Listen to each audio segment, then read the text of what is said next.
Americans and American facilities.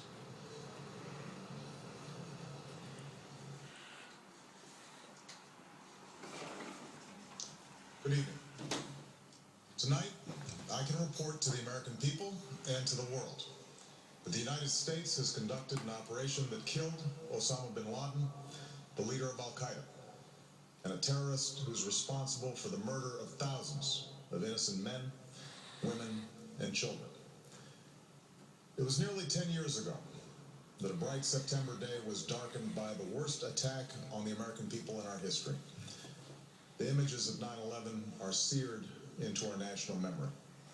Hijacked planes cutting through a cloudless September sky, the Twin Towers collapsing to the ground, black smoke billowing up from the Pentagon, the wreckage of Flight 93 in Shanksville, Pennsylvania, where the actions of heroic citizens saved even more heartbreak and destruction. And yet we know that the worst images are those that were unseen to the world. The empty seat at the dinner table, children who were forced to grow up without their mother or their father, parents who would never know the feeling of their child's embrace, nearly 3,000 citizens taken from us, leaving a gaping hole in our hearts. On September 11th, 2001, in our time of grief, the American people came together. We offered our neighbors a hand, and we offered the wounded our blood. We reaffirmed our ties to each other and our love of community and country. On that day, no matter where we came from, what God we prayed to, or what race or ethnicity we were united as one American family. We were also united in our resolve to protect our nation and to bring those who committed this vicious attack to justice. We quickly learned that the 9/11 attacks were carried out by Al-Qaeda, an organization headed by Osama bin Laden, which had openly declared war on the United States and was committed to killing innocents in our country and around the globe. And so we went to war against Al-Qaeda to protect our citizens, our friends, and our allies. Over the last 10 years, thanks to the tireless and heroic work of our military and our counterterrorism professionals, we've made great strides in that effort. We've disrupted terrorist attacks and strengthened our homeland defense. In Afghanistan, we removed the Taliban government, which had given bin Laden and Al-Qaeda safe haven and support. And around the globe, we worked with our friends and allies to capture or kill scores of Al-Qaeda terrorists, including several who were a part of the 9/11 plot. Yet, Osama bin Laden avoided capture and escaped across the Afghan border into Pakistan. Meanwhile, Al-Qaeda continued to operate from along that border and operate through its affiliates across the world. And so shortly after taking office, I directed Leon Panetta, the director of the CIA, to make the killing or capture of bin Laden the top priority of our war against Al-Qaeda, even as we continued our broader efforts to disrupt, dismantle, and defeat his network. Then, last August, after years of painstaking work by our intelligence community, I was briefed on a possible lead to bin Laden. It was far from certain, and it took many months to run this thread to ground.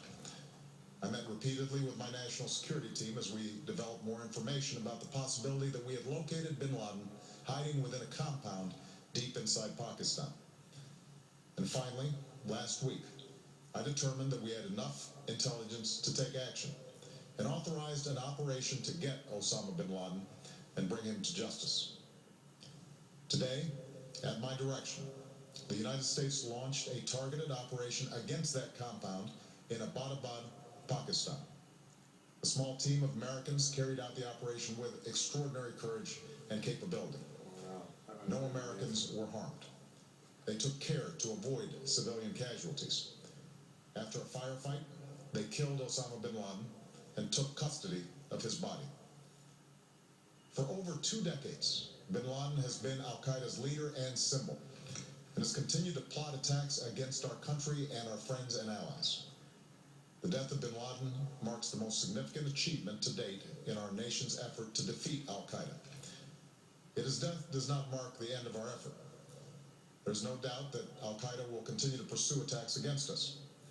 We must, and we will, remain vigilant at home and abroad. As we do, we must also reaffirm that the United States is not and never will be at war with Islam.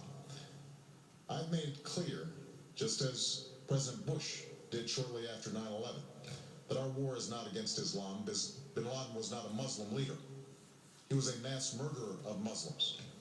Indeed, Al-Qaeda has slaughtered scores of Muslims in many countries, including our own. So his demise should be welcomed by all who believe in peace and human dignity. Over the years, I've repeatedly made clear that we would take action within Pakistan if we knew where bin Laden was. That is what we've done. But it's important to note that our counterterrorism cooperation with Pakistan helped lead us to bin Laden and the compound where he was hiding. Indeed, bin Laden had declared war against Pakistan as well and ordered attacks against the Pakistani people. Tonight, I called President Zardari, and my team has also spoken with their Pakistani counterparts. They agree that this is a good and historic day for both of our nations. And going forward, it is essential that Pakistan continue to join us in the fight against Al-Qaeda and its affiliates. The American people did not choose this fight. It came to our shores and started with the senseless slaughter of our citizens.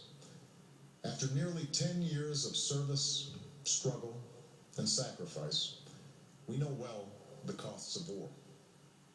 These efforts weigh on me every time I, as Commander-in-Chief, have to sign a letter to a family that has lost a loved one, or look into the eyes of a service member who's been gravely wounded. So Americans understand the costs of war. Yet, as a country, we will never tolerate our security being threatened, nor stand idly by when our people have been killed. We will be relentless in defense of our citizens and our friends and allies. We will be true to the values that make us who we are. And on nights like this one, we can say to those families who have lost loved ones to Al-Qaeda's terror, justice has been done.